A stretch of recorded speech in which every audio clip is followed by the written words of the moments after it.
This vaccine is safe and it has been certified safe and usable by NAFTA.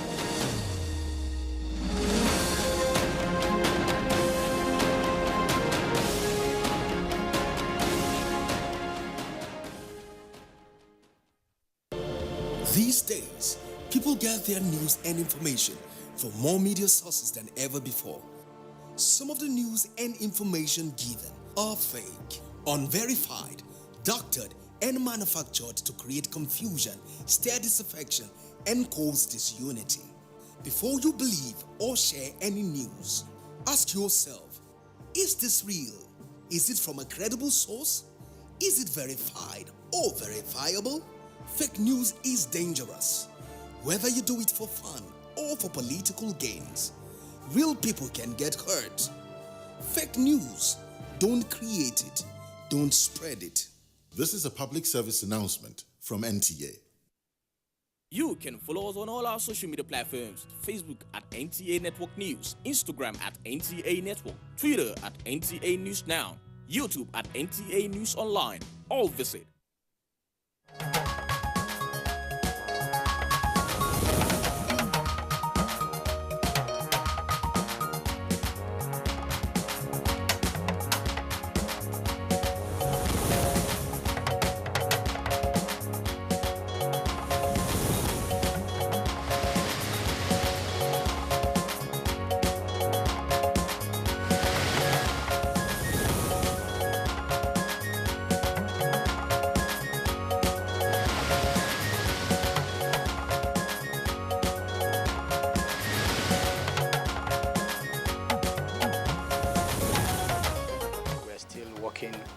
around the general area so that we can get the actual figure. Security personnel intensifies search for abducted students of Greenfield University in Kaduna.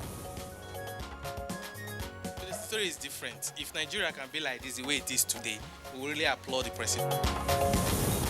Motorists breathe a sigh of relief as fear queues ease off.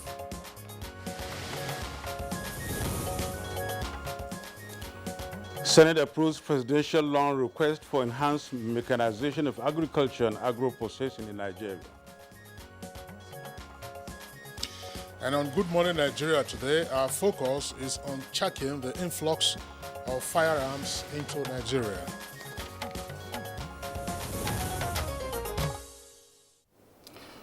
Well, at independence in 1960, the Nigerian state was faced with challenges bordering on national integration and development. The goal of achieving overall national development through unity has been adversely affected by armed conflicts and criminality. The activities of armed groups have been made possible on account of the obviously free flow of dangerous weapons into the hands of different groups at different times in our country's history. And of course, most of the threats to the nation's peaceful coexistence have been found by, as I said earlier, the unchecked influx of small arms and light weapons into the country. And way back in 2016, the United Nations raised alarm over proliferation of illicit small arms and light weapons in Nigeria, with over 350 million. According to the organization, 70% of estimated 500 million of such weapons said to be circulating in West Africa is domiciled in Nigeria.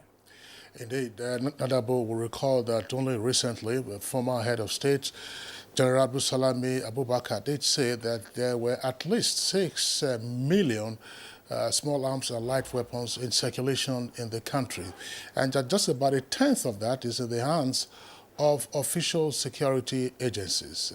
This has also been confirmed by some intelligence and security organizations. Little wonder, therefore, that Nigeria has been under the relentless assault of violent conflicts which have claimed thousands of lives and property. And as we said, of course, all kinds of groups, kidnappers, armed robbers, sea pirates, as well as political thugs, including, of course, insurgents. All of them have armed themselves and continue unabated their threats and indeed their activities of insecurity in different parts of the country. And of course, that's right, Kinsley. These groups use locally manufactured and imported devices to elicit, rather inflict havoc on society.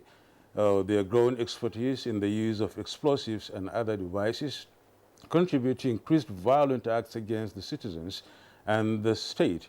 Increasingly, these armed groups have acquired high level of sophistication in the production and use of these weapons in their operations. Now, although Nigeria's legal system doesn't encourage the free possession of firearms by persons other than security operatives and individuals licensed by the police authorities, there have, of course, been several instances of illegal possession of firearms in the country. And the question to ask is whether, indeed, the Firearms Act of 1959 remains, on account of current occurrences, a valid piece of legislation. It is, of course, the major framework that deals with the issue of firearms possession, and anyone who is illegally in possession of it ordinarily should face the law, not Abu. He should really. And the ECOWAS Convention on Small Arms made a number of recommendations, Kinsley, in addressing the challenges posed by arms proliferation in West Africa. And one of such recommendations is the establishment of a national commission on small arms for all member states. However, Nigeria is yet to establish a national commission. The country has been utilizing a presidential committee on small arms, and however, the Nigerian parliament has taken steps to address this lacuna. Well, one question to also raise, Nadab, I believe, is how much attention have we paid really to the proliferation of small arms in the country? There are reports occasionally of the Nigerian Customs Service making seizures of caches of arms, usually on the eve of elections, and we saw that happen just before the 2019 election. Truckloads of arms were seized. Some arms and weapons were also seized at the ports. But we do know that our country, of course, has very long borders, and unfortunately these borders are not sufficiently policed. And so you have an influx of all kinds of weapons of terror that have flooded into the country. And there's virtually no part of the country that is immune from this. So it's one of the reasons persons argue that the war on terrorism appears also to be endless. And as I just indicated, porous borders in the northern part, porous borders in the eastern part, and then porous borders also on the western parts. We have also heard of the activities of local blacksmiths who have been said to be also enablers to the arms proliferation in the country. But certainly we have to ask ourselves the question, just how much local manufacturing of small arms and light weapons is going on. And of course, yes, Kinsley, I remember that story. The gun was traced back to her adult male friend, talking about the person that really got that fired. And then today we will tackle the escalation and dynamics of proliferation of arms that have fueled insecurity in Nigeria, and examine the interplay of factors that underpin this security challenge.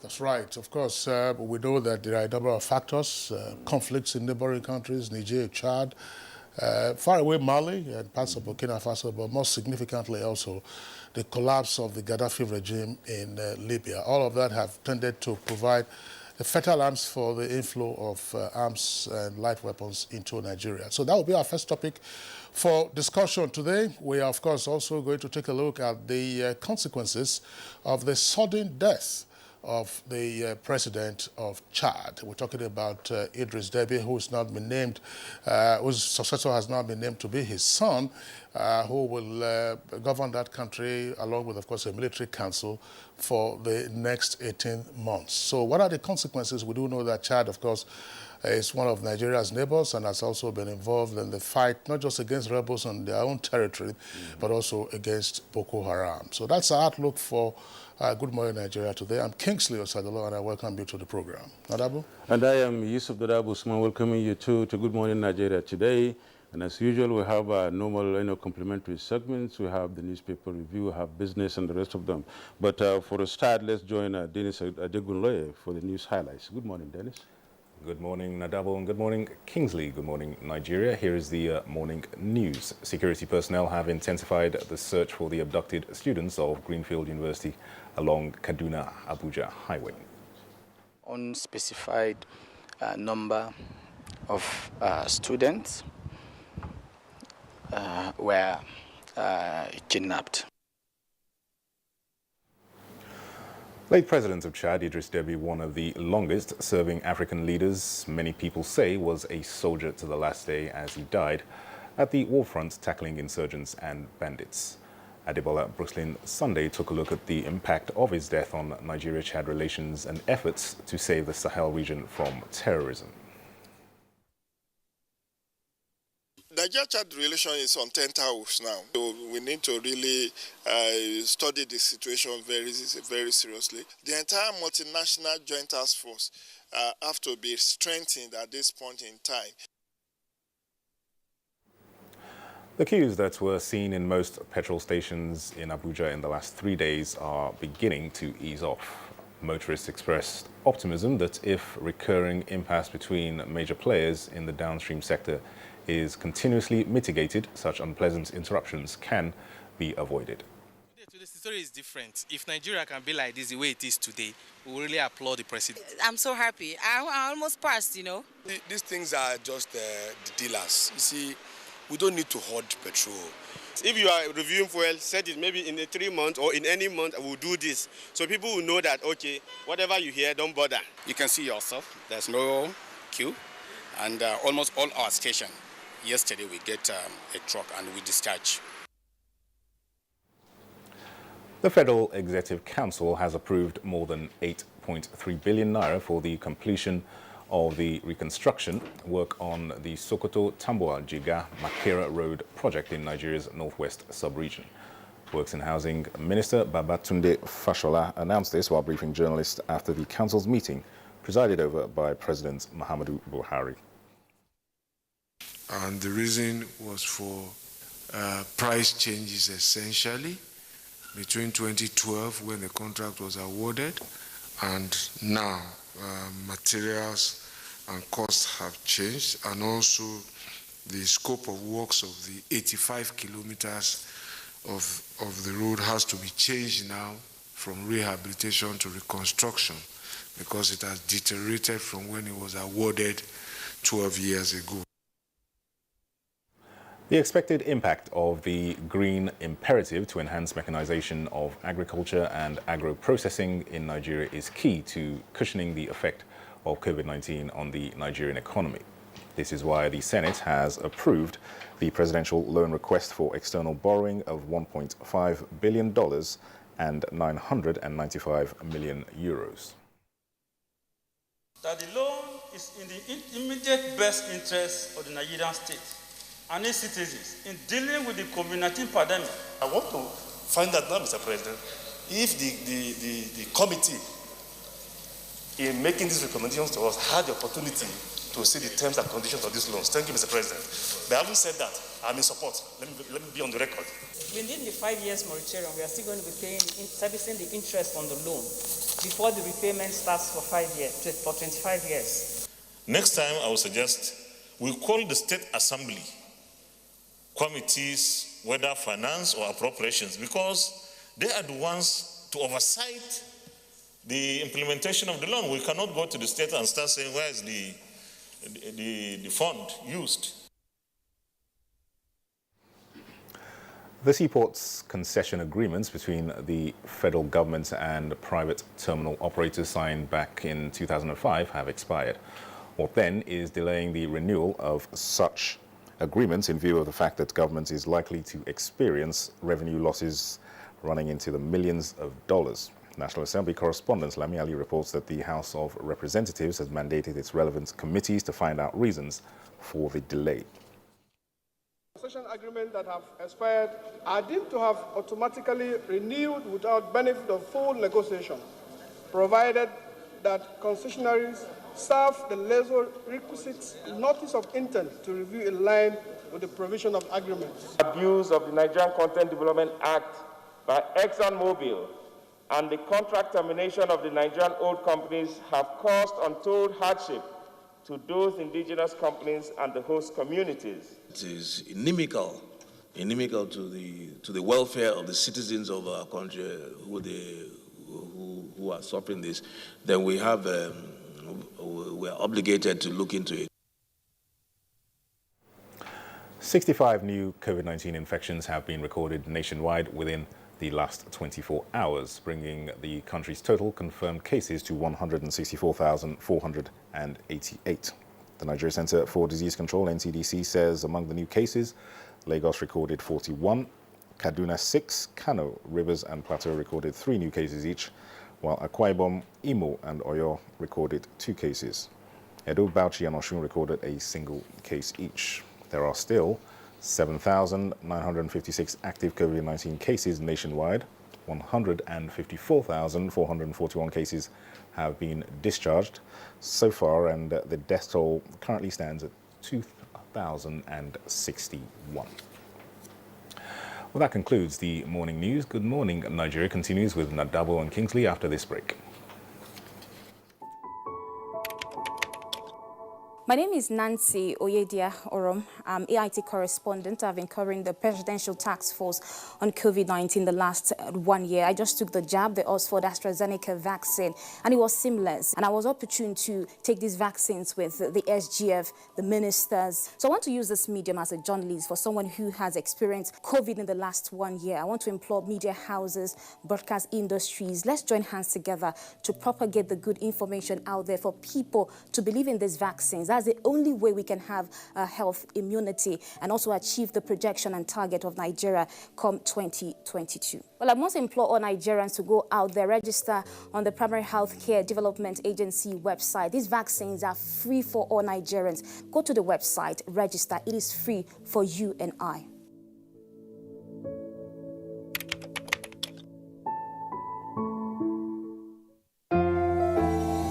At the first sign of pain, you need a solution that you can trust to provide effective relief and is gentle on the stomach. Try Panadol Caplets for relief from headaches, body aches, and fever. With Panadol's Optizorb formula, the tablet gently breaks down in the stomach, quickly absorbs, and starts providing pain relief in 15 minutes. For fast and effective pain relief that you can trust, try Panadol Caplets. This has been Medifact for Panadol. When times are tough, we know that as a mother, one thing you should never compromise on is your family's oral health, because they deserve the best. Oral-B, all-round protection. It's great value. It protects your mouth from harmful bacteria and also protects you against tooth holes and gum problems which can lead to tooth loss. It strengthens your family's teeth and gives them all-round protection. So remember, protect their future. Oral-B for healthier, stronger teeth in just 1 week. Contemporary times require practical skills to remain competitive and relevant in your organization. Therefore, take advantage of NTA TV College short proficiency courses to sharpen your professional skills. Basic Broadcast Accounting and Auditing. Date 19th April to 30th April 2021. 2 weeks. Audio Engineering, Operations and Maintenance. Date 19th April to 23rd April 2021. 1 week. Protocol, Event Management and Public Relations. Date 3rd May to 14th May 2021. 2 weeks. Intermediate Camera Operation Techniques. Date 17th May to 11th June 2021. 4 weeks.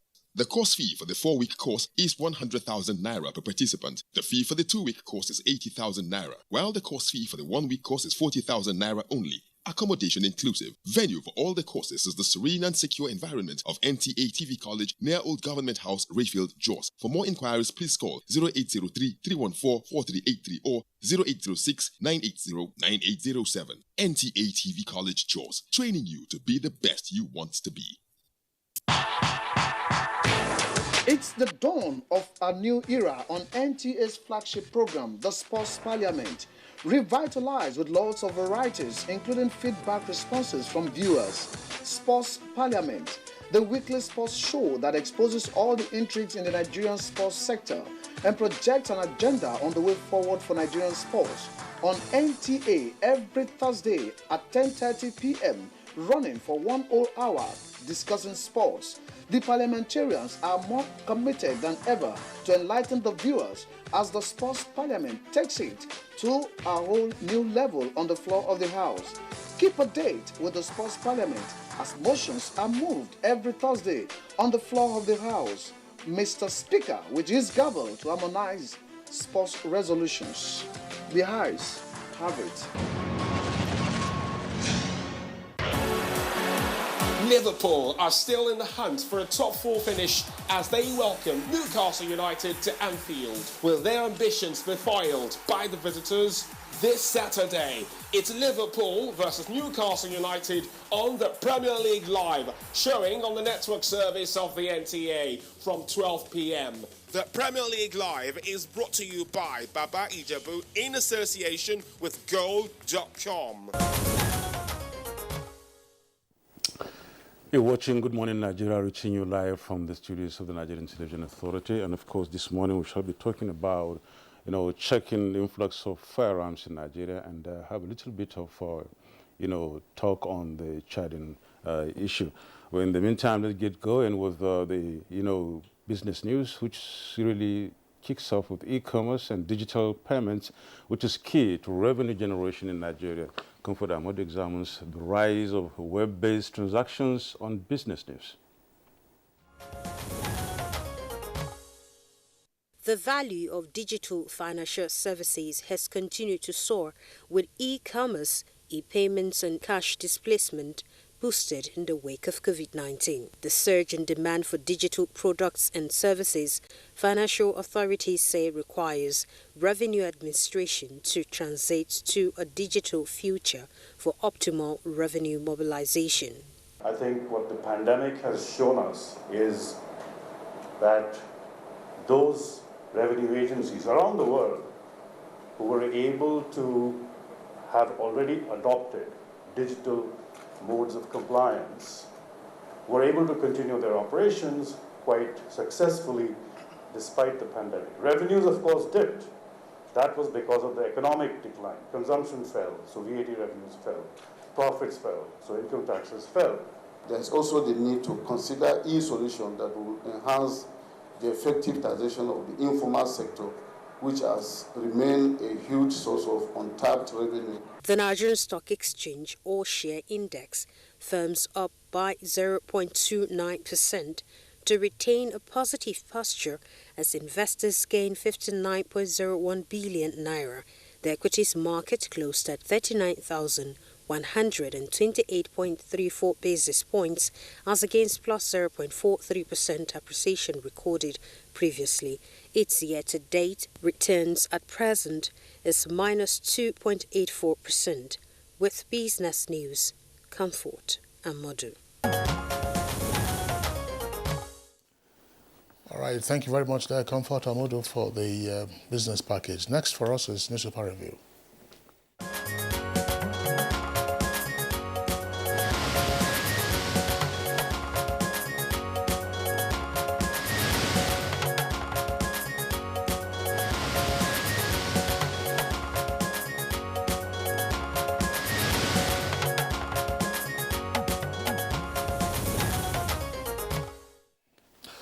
And of course, as usual, Bayo Achebi is right in the house. Good morning, Bayo. Thank you, Yusuf Nadawo. Good morning. Good morning. Good morning, Kingsley. Good morning, Nigeria. Right, right. Kingsley, what do you have there? Yeah, I have the Daily Trust, and I think you have the Punch. The Punch, yeah. Yeah, so we will begin with the Punch or Daily Trust? Daily Trust, really. All right, so let's begin with Daily Trust this morning. And below the nameplate, Senate approves $1.5 billion and 995 million euros as external loans for the federal government. And I think that states are also involved in that, by the way. NNPC increases daily petrol supply to tackle queues. That's page 20. Lead story says 45 killed, dozens missing in 6 Zamfara communities. With 3 riders, these are, of course, highlighting other stories. Says soldier missing as bandits attack military camp in Niger. Suspected IPOB gunmen kill 2 policemen in Enugu. Why it's difficult to tame banditry, according to the federal government. Header shot dead in Ondo. PDP crisis, Kwankwanso's faction retaliates, suspends Senator Gwarzo. And First Bank gives female entrepreneurs 58 billion naira loan in 1 year. And the photographs there on the front page show Governor Masari and others assessing a fire incident at the Katsina State House of Assembly chamber yesterday. Mixed reactions as Acting Inspector General recalls 25 senior EFCC detectives. Commission hesitant to release officers. That's one rider. And another one says pulling out may affect operations. That's page 5. On the Punch newspaper this morning, we have on the front page, Nigeria businesses lose $29 billion annually to poor electricity, says the World Bank. Details of that on page 18. And on page 2, we have knockdown tractors. Experts worry as Senate approves fresh $1.5 billion, 995 million euros loans. The big story, or the main story on the Punch this morning, is the IPOB Mossab Asylum, and it says offer to protect those who need it. UK replies federal government on page 2. You get the details there, but the writers are update to the Biafran separatist note expected shortly, says UK High Commission, and then offer confirms victimization of IPOB Mossab, Southeast women professionals and youth say so. Down below on the page, the front page of the Punch newspaper, we have Gombe Adamawa Clash Senator fumes as Goje Seconds false motion. We get it on page 23, details as such. And on page 17, Chinese loan conditions stall 1,525 megawatts, $4 billion Mambila power project. The pictures there are just vivid. You can see that's the gate of the university where the students are abducted, and below it you can have that, rider there that says soldiers tackle police as Kaduna University students abductors demand 800 million naira. You get details of that on page 9. And there are some few other stories there. Disco faces reps query for 10-year outage in Bauchi communities, page 21. We can't end terrorism without weapons. COAS, that's Chief of Army Staff, tells Senate, page 10. And then Speaker said others banned as, fire touches Katsina Assembly Complex on page 7. Bayo?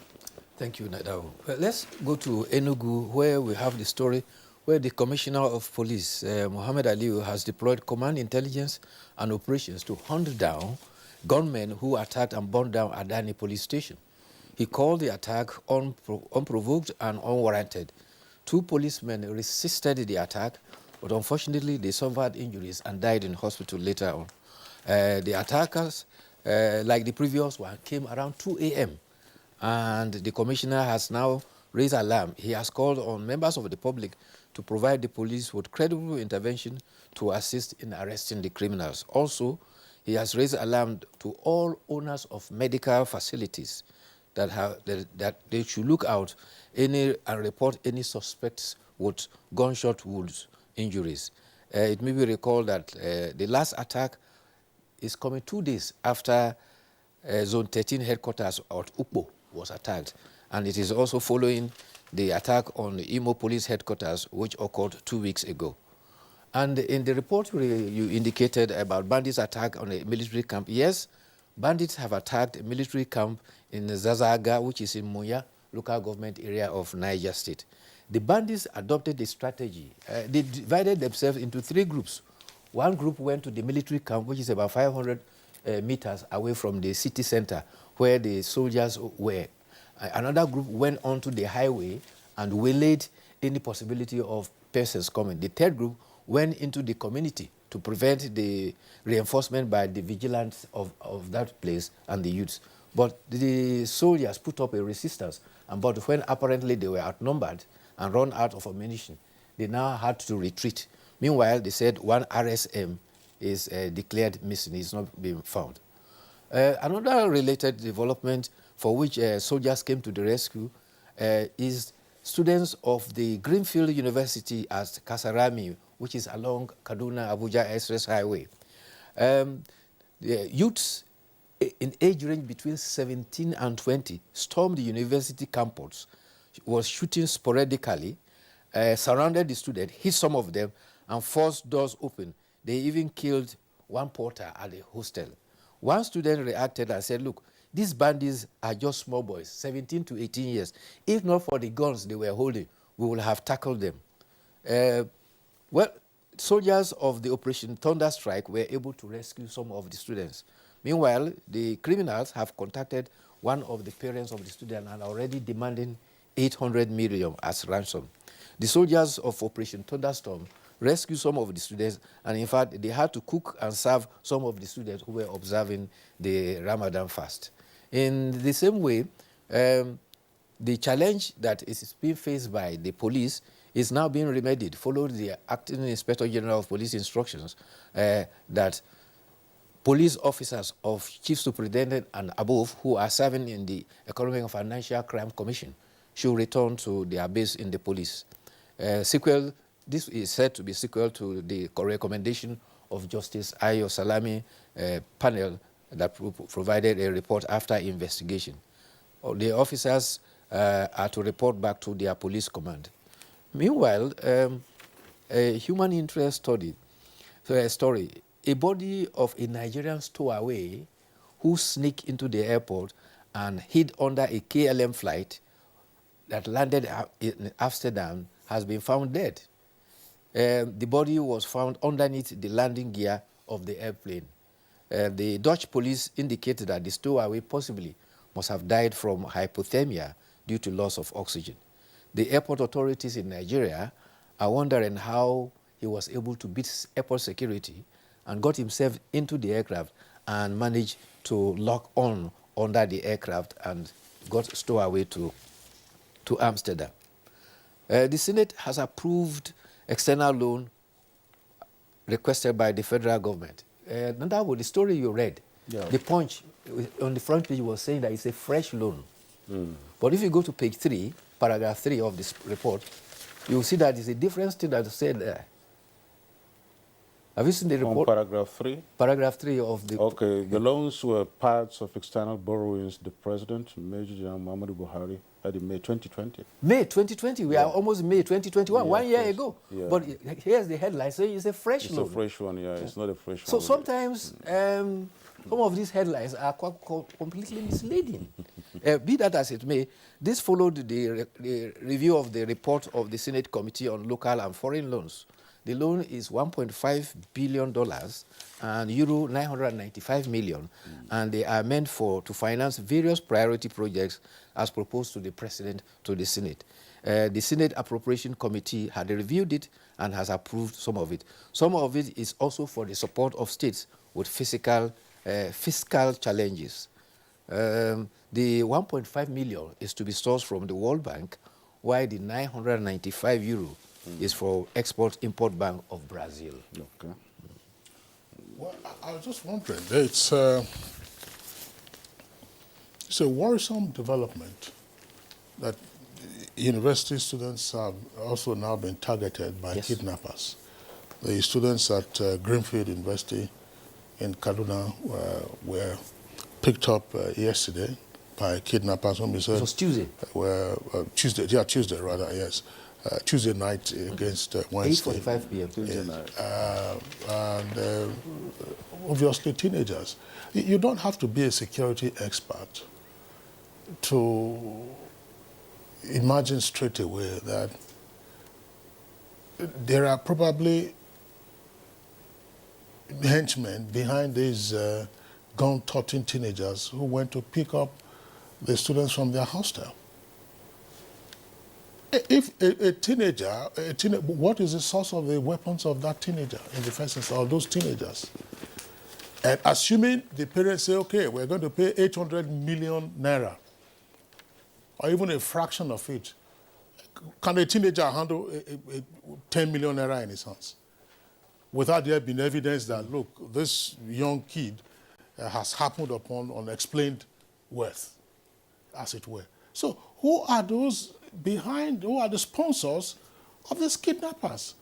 And as it is spreading, because campuses are soft targets, we just hope that it doesn't then become a case of any campus you can get into, pick up students, and then the parents will come and begin to negotiate with you. RFI says, look, no negotiation with bandits, whatever, we'll get them, we're going to, of course, neutralize them. But the key thing is, who are the sponsors? Who are those that are arming these young lads and pushing them out? And when the money comes, have we been able to trail and trace the sources of funding of these elements, and those who then receive the ransom payments? What do they do with it? There is this worrying development. Two factors. Look at Kaduna State, for instance. Because of the strong stand of the governor, you see that they are deliberately targeting Kaduna State. And you are having incessant attacks specifically in Kaduna State. But the governor is unrelenting and is determined. But the puzzle is this. In instances where kidnappers have been rescued, what is the level of debriefing they have got from this? How is that helping our intelligence to be able to track some of these criminals? If you bring them, if they are rescued and you take them to hospital to make sure that they are mentally and physically all right, health-wise, and they go, that shouldn't be the end of the story.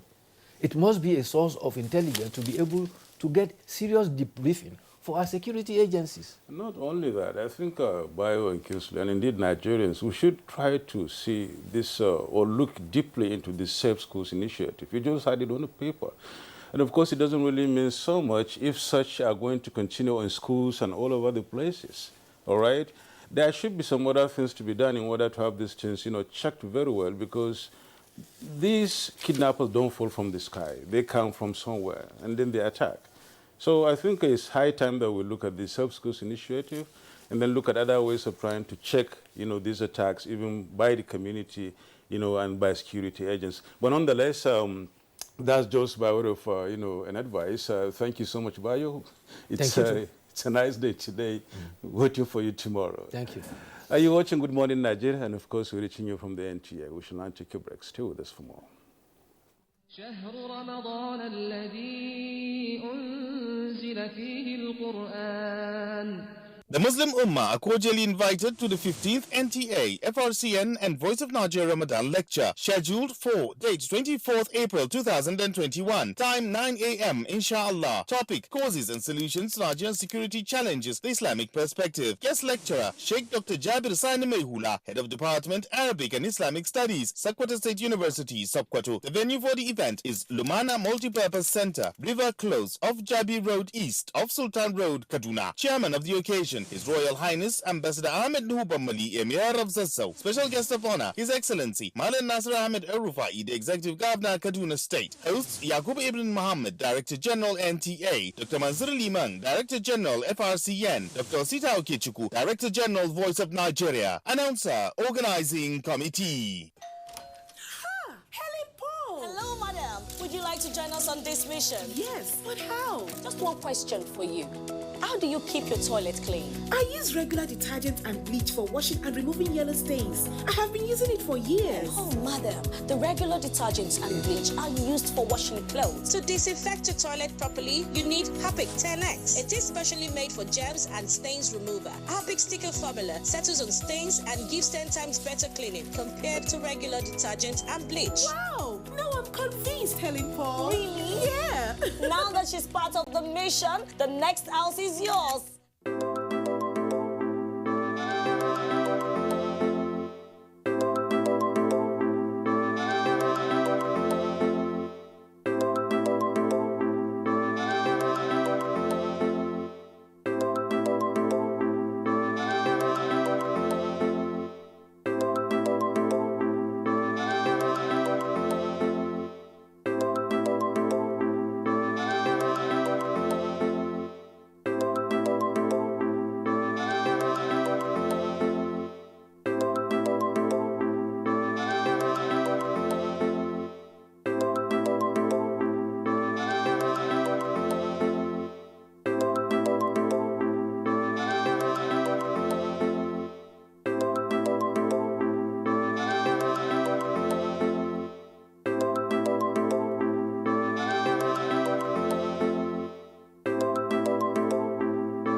As Oni of Ife, as someone who cares about the well-being and safety of our people, it's time for each and every one of us to realize that COVID-19 is real and it has killed millions of people around the world. Scientists have developed this vaccine The vaccine is safe for everyone, and it contains no microchip, nor can it alter our DNA.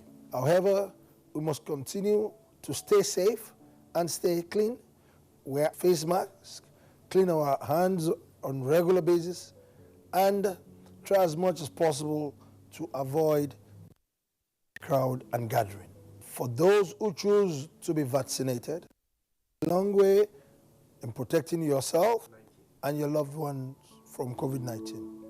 Life is a game. We are cool. We are trendy. Energy moves us. Sports is our game, our oxygen. Because with the round leather we ball, we hustle. All over the land, north and south, we are united in the positive glory. We are encapsulated by HIFL. We live for the game. It's game time. Showing on NTA Network. Liverpool are still in the hunt for a top four finish as they welcome Newcastle United to Anfield. Will their ambitions be foiled by the visitors? This Saturday, it's Liverpool versus Newcastle United on the Premier League Live, showing on the network service of the NTA from 12 p.m. The Premier League Live is brought to you by Baba Ijebu in association with Gold.com. So good morning, Nigeria. We're reaching you from the NTA, and of course, we're discussing this morning checking influx of firearms in Nigeria and look at the developments in Chad much later. And to prompt our conversation on the subject matter, here is a background report from our correspondent Joseph Otson.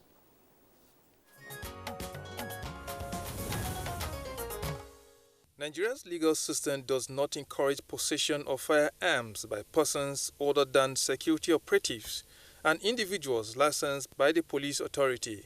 To strengthen the law against illegal possession of arms in Nigeria, the National Assembly has passed for the amendment of the Firearms Act. The Firearms Act Amendment Bill is seeking for increased penalty for offenders. It recommends 10 years imprisonment for illegal possessors, importers, and manufacturers of firearms in Nigeria.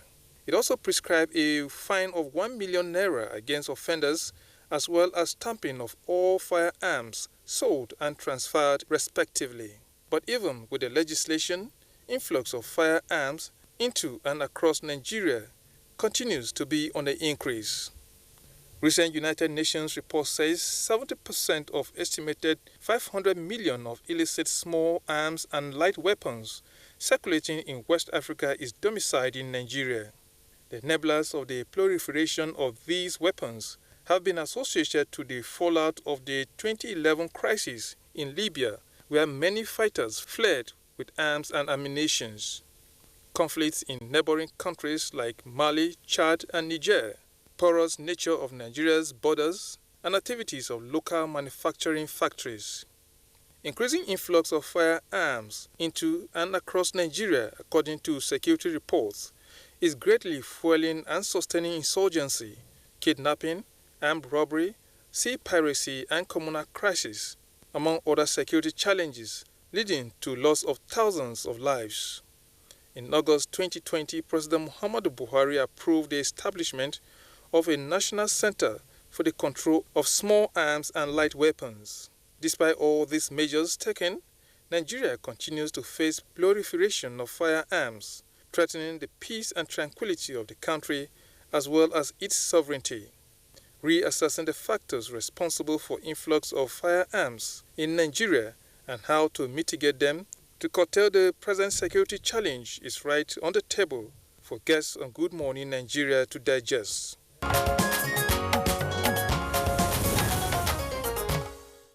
Thank you very much, Joseph Olsen, for that background. With us in the studios to discuss this issue. Let's welcome our regular guests. First, the Force Public Relations Officer, Commissioner of Police, Frank Umba. Pleasure to have you on Good Morning Nigeria. Thank you, Kensley, and good morning, Nigerians. Also here with us is Dr. Kabir Adamu, who is a security risk management expert. Dr. Kabir, delighted to have you again this morning. The pleasure is mine. Good morning, Kikni. Okay. And joining us via Zoom is another security expert, as Ona Ehomu. And welcome to Good Morning Nigeria, Ona. Thank you very much, sir. Thanks for having me. Good morning. All right, gentlemen, a delight to have you with us. Perhaps one could begin by asking what, on the face of it, appears to be a provocative question. Because in recent decades, we've been talking about the proliferation of small arms and light weapons in Nigeria. 20 years ago, I recall, during the administration of President Olusegun Obasanjo, there was a National Security Summit that held at the International Conference Center. The primary focus, of course, was the 2003 elections and the violent build-up to that election. And one of the causative factors identified was the plenitude of small arms and light weapons all over the country. Today, the situation is not any different. If anything, it is worse. Yeah. CP Frankumba, we see you from time to time when your men and officers have raided and arrested kidnappers, bandits, and other forms of criminals. And the assortment of weapons usually put on display alongside the ammunition, these are enough to frighten any individual. Have we therefore just been paying lip service to the proliferation of small arms and light weapons? Because it appears that the more seizures your men and officers make, the more weapons that we have in different parts of the country. Little kids are said now to be flaunting AK-47, in some cases AK-49. CP Frankumba. Kinsley, I absolutely agree with you that this has become more or less like a perennial problem. The challenges are huge, and if you follow the trajectory of the proliferations, the recovery by security agencies, and I would like to stay with the recoveries by the NPF. The figures sometimes are mind-boggling.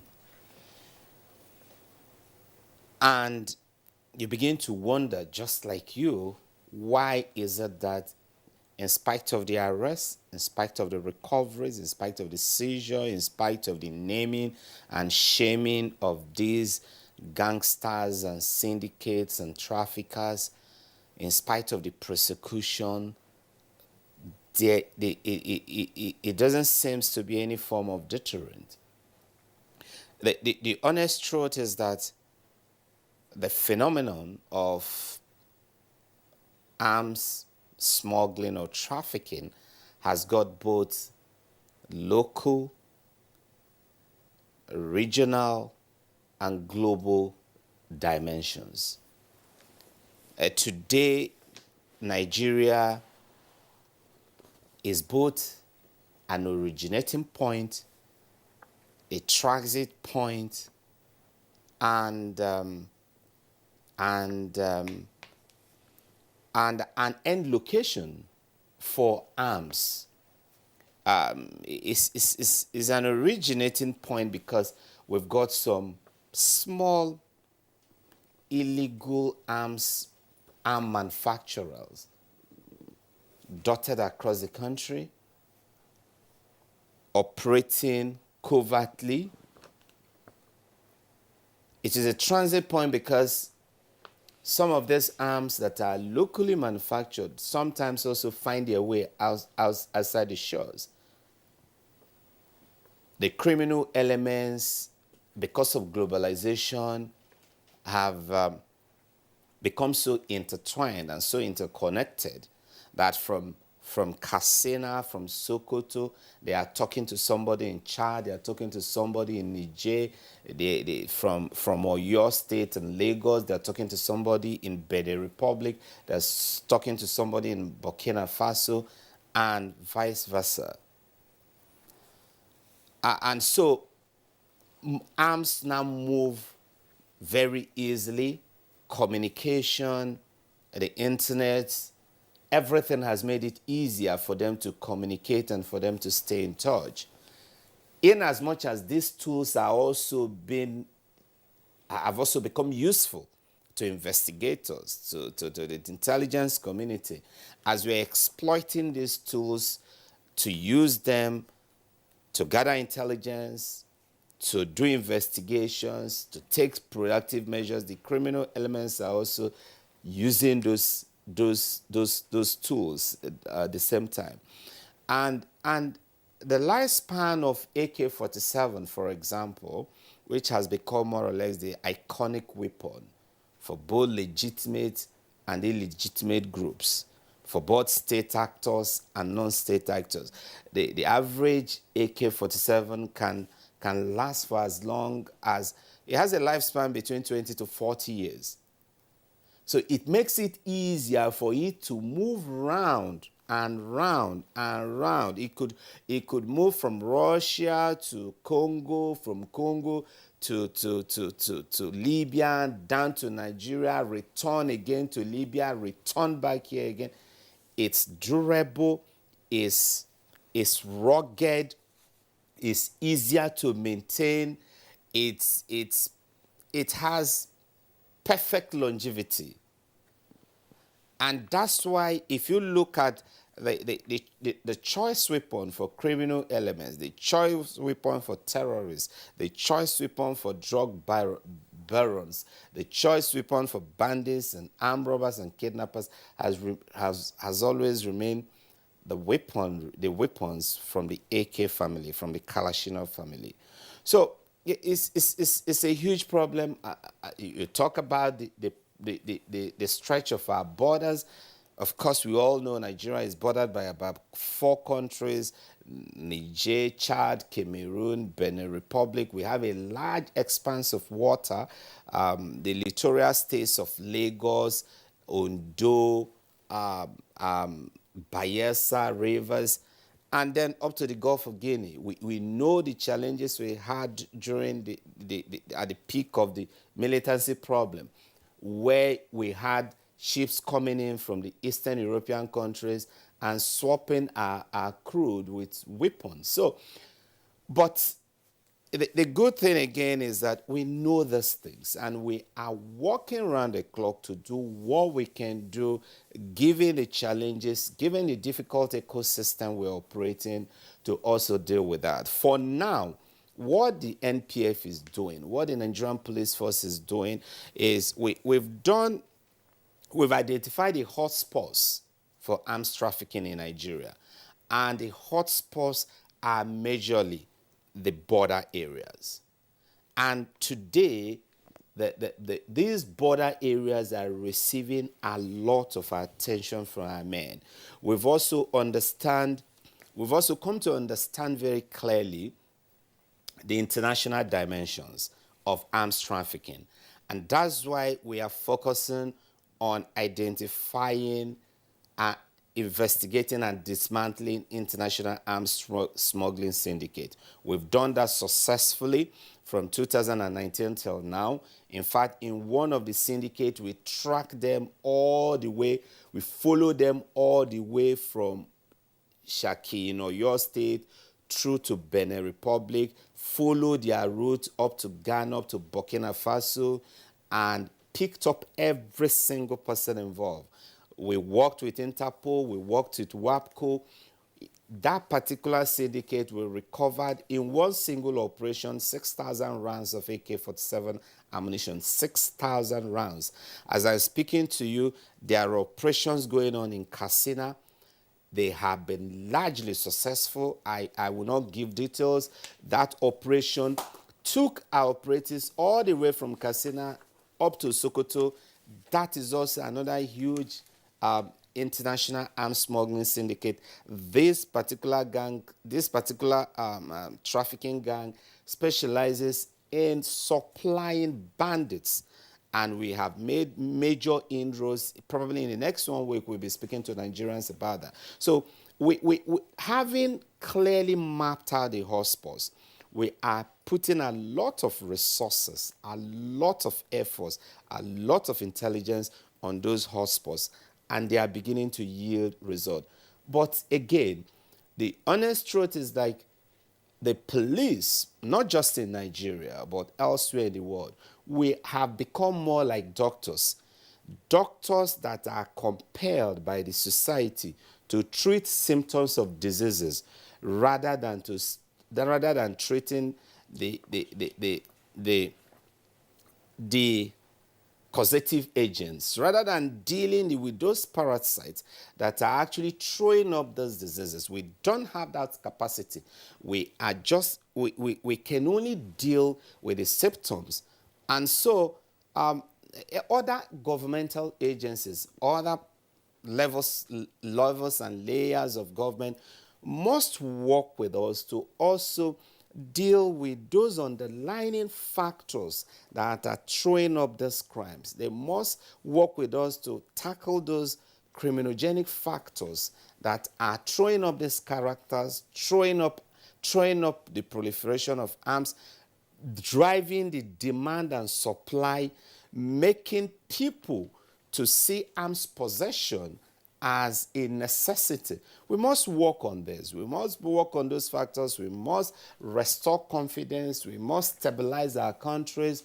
And we must take the lever of power, the lever of control from non-state actors and return them to the state actors and repossess that monopolistic power of the state to exclusively bear arms and control the use of arms in the country. That monopolistic power of the state, that's a very important issue to look at.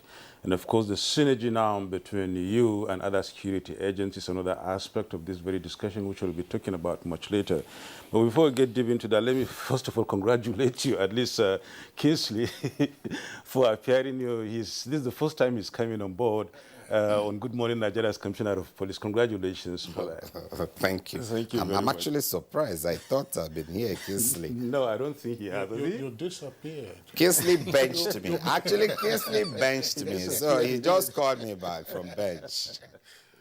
Okay, now, Kabiru, Dr. Kabiru. I mean, the thing is so much like a mixed-up situation now. So many things are involved in this. It's, local, regional, as Frank Mba said, and of course has a global dimension. And this means that a lot of people are so much involved, a lot of organizations, a lot of companies, and so many. Do we see this proliferation in Nigeria from the point of view, or from the perspective, or from the prism of us being a very big country, a very huge country with such a huge population, a very wide border, so much so that it becomes so difficult, or rather very difficult, let me be mild a little bit, very difficult for Mba and then his men to police it? If essentially you are asking me about the drivers of the acquisition of small arms and light weapons. There are several drivers that have been identified. One of them is the actors in conflict. They seek ways to acquire these weapons in order to gain some form of advantage over the other side. So studies have been conducted by reputable organizations that show, as an example, there are ethnic and political militias that unfortunately are seeking to arm themselves in order to propagate that interest. So if it is an ethnic militia, a good example is the Farmer-Hada violence. As you know, it's divided along ethnic lines. And so studies have shown that each side has sought to acquire weapons in order to propagate their interest. Now, if it's a political militia, quote and unquote, their studies have also shown that either their managers, unfortunately the politicians, or some players from within that mix have also sought to acquire weapons in order to arm their soldiers, quote and unquote, to propagate their objective. We can also talk about traditional reasons. So as an example, if you are a hunter and you want to use your weapons to achieve your objective as a hunter, and then there are several other traditional purposes for which people seek to acquire those weapons. Recently, the desire to protect either yourself personally or certain interests that you, for one reason or the other, that responsibility has come upon you. And we can carry this from the individual to the community level. Self-help groups have emerged from among several communities. I mean, there's no part of Nigeria, I'm sure CP can speak to that, that does not have one or the other form of either self-help vigilante or some form of other arrangement. Sometimes with the tacit approval of the police, or unfortunately sometimes just some form of arrangement that would now allow them to arm themselves. Now, is that arming legal or illegal? But the reality is that they are arming themselves. And then, of course, you have the criminal groups that, arm themselves to allow themselves to carry out the objectives that they are carrying out. So those are more or less the drivers that would lead to the continuous proliferation of small arms and light weapons. One thing that I would add to CP here, and I hope I have immunity, that he will not arrest me as I leave this place, is the armory of the security agencies themselves. Luckily, and I must thank NTA for this opportunity, I just concluded a research. My consultancy concluded a research, and that's one area that we found out that is not being spoken about enough. Unfortunately, and CP would attest to this, the Firearms Act looks at two areas, 1990, licensing and then armory. Now, what is the integrity of the armory of our security agencies? And unfortunately, recently, that integrity has been shown to be faulty through three means.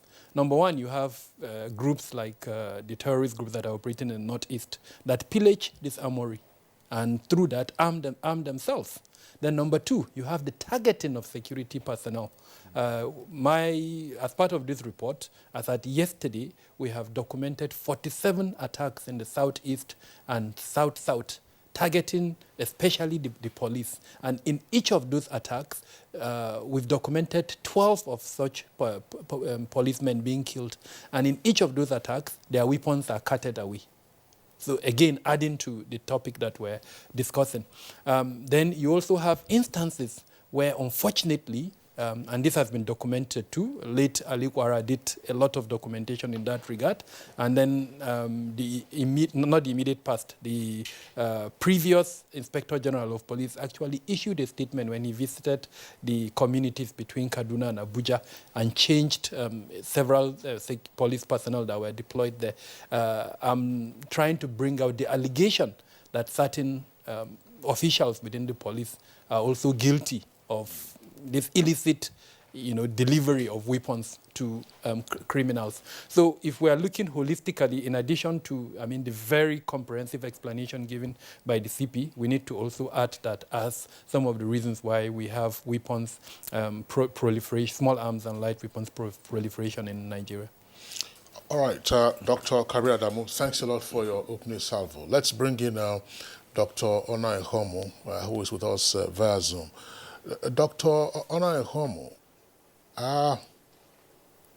again, this is by way of a metaphor. It appears that Nigeria has entered into an age of local equivalent of mutual assured destruction. If you consider the proliferation of small arms and light weapons. Listen to the explanation by Dr. Kabir Adamu. Persons are resorting to self-help, self-protection. Criminal gangs are also having access to arms and ammunition, and a very detailed explanation, at least to the extent that he could reveal.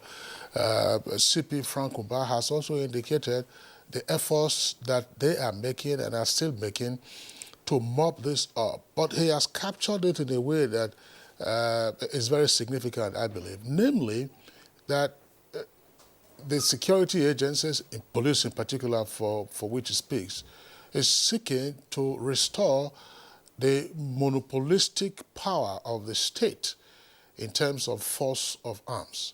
But right now, some studies, as you probably are aware, are already saying that law enforcement agents in Nigeria probably have just 1/10 of the small arms and light weapons that are all over the place in the country. How do we deal with this situation that is so frightening? Thank you very much, Honorable Kingsley. Good morning. And congratulations also to CP Frank Mba on his recent elevation. And thank you for the good job you're doing trying to secure the country. Well, there are so many things on the table right now. I've been taking notes. I think CP Frank spoke about the intentions of the bad guys and what the police agency is doing in terms of trying to interdict small arms and light weapons. And Dr. Kabir's presentation was majorly on motivation of the bad guys. What's really moving them? What's moving the arms trade? Secessionist movements, terrorism, criminality, those kinds of things. I think I want to look at another dimension. Why don't I look at vulnerabilities? What is making it possible for this thing to happen? Now, CP Frankumba spoke about littoral areas, the border areas. So that's a very big issue there. The fact that the borders are porous, whether the littoral borders or the land borders, they are very porous. And these weapons can just flow in. I mean, it's like a river flowing or magma flowing into this country. Now, we know that the Sahara zone, or the Sahelian zone, if you may, has been a hotbed for trafficking of arms for a millennia. Arms trafficking has been going on there for as long as I've been studying security, which is like over 50 years. So I don't know why anybody is surprised right now that arms are still flowing in from there. I think the problem really, or the issue really is, what have we been able to do to secure that such that the arms don't flow in from there? So again, that vulnerability has long existed and it is known. So I don't know why we should be surprised, or we should even be consternated that 70% of the small arms and light weapons in the region are domiciled here in Nigeria.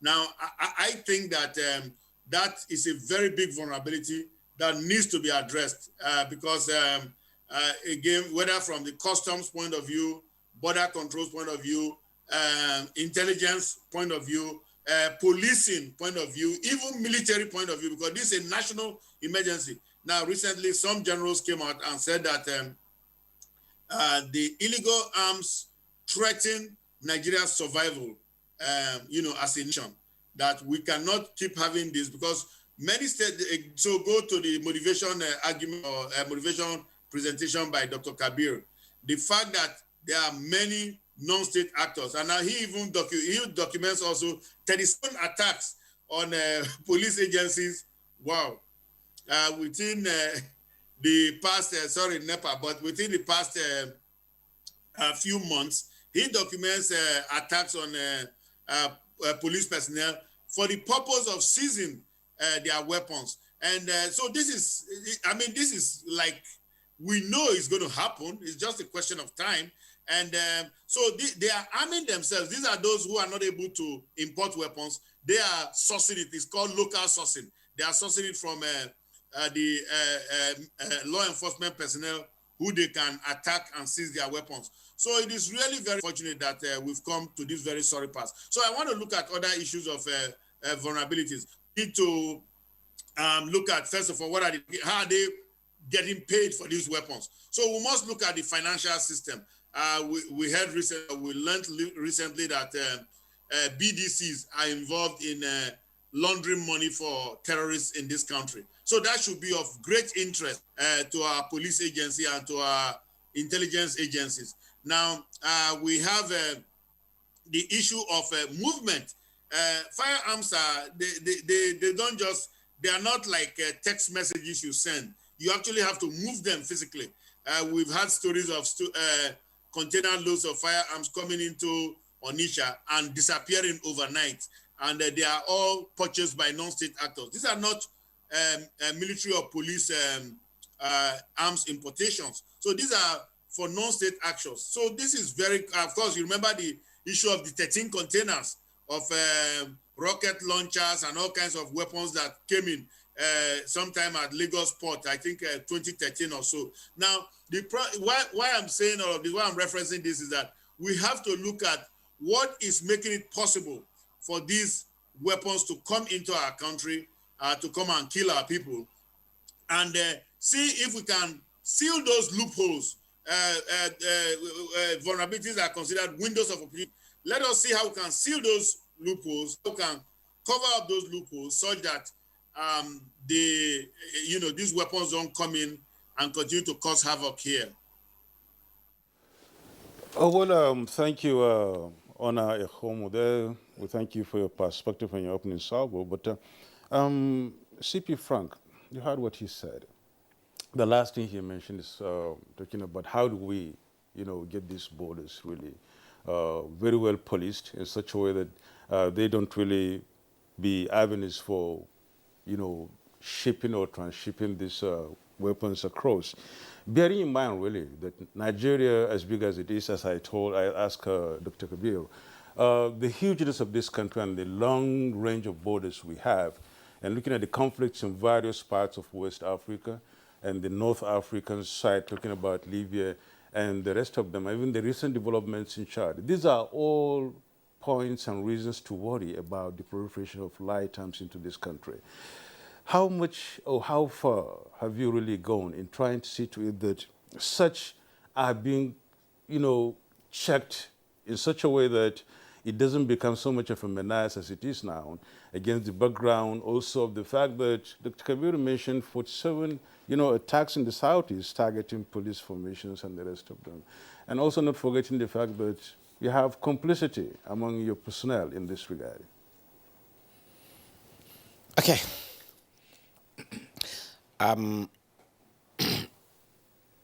Clearly your question now, we've looked at the various components, and I must say this, your reporter who did that background story also did a fantastic job, because he most of the things that we are also talking about now, he identified them. He identified the crisis in Libya, the destabilization of the entire Sahel region, and